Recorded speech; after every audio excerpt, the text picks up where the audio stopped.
Enhorabuena, Ricardo, por esos 44 años y por los muchos que os quedan.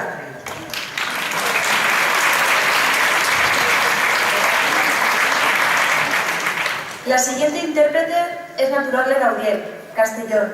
Inició su andadura como jotera hace 24 años, recibiendo sus primeras clases de canto del pentacampeón de Aragón, Vicente Olivares Gil.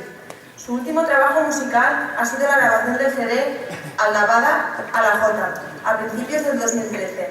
A continuación, Ana nos contará 2 jotas de estilo. Con todos ustedes, Ana Navarro.